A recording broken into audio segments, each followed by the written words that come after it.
This is a story about your future, a story about the future of the IBEW, and it stars these folks. Meet Dan, Jan, and Stan. Their names sound the same, but they're definitely not the same. Hey, cut the cute talk. Why am I here? Oh, sorry about that. Let's start by meeting Dan. Hi there. Dan is a journey-level electrician with a wife, 2 kids, a dog, and a home, the middle-class dream that we all want. Dan earns a good salary, as well as healthcare, a pension, and works a job that keeps him safe. And most importantly, he's got some really good friends. One of them is Jan. It's nice to meet you. She's a member of Congress and supports the IBEW. Jan has sponsored pro-union bills that include items that grow our membership and strengthen our job security. Things like project labor agreements and prevailing wage requirements. But this year, she's running for re-election against this man. And as far as the IBEW goes, Stan is not one of our fans. Sir, these rhymes need to stop.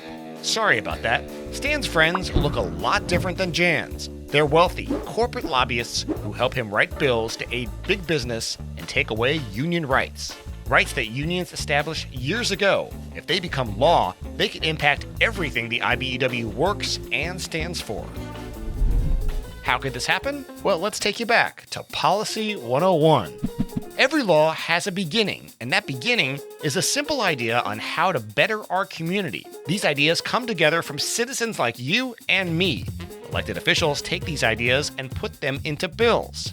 Those bills are voted on, and if a majority of lawmakers approve, the bill passes and then goes to the president, governor, or mayor to be signed into law. And then, agencies and departments implement the laws that were just signed. But most importantly, who creates the bill is critical.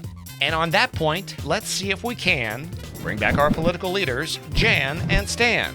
Stop these rhymes.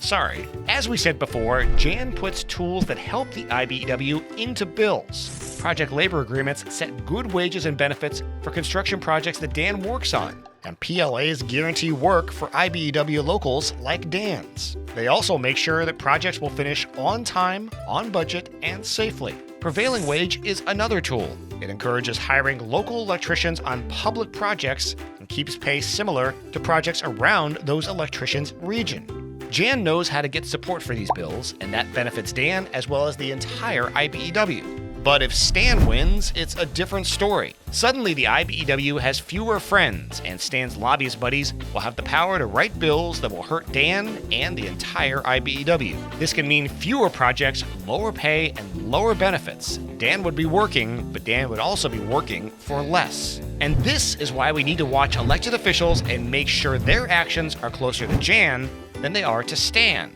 Hold them accountable. Because if we plan to support more Jans, we can disband the candidacy of people like Stan, all to support IBEW members like Dan. No more rhymes. Sorry, everyone.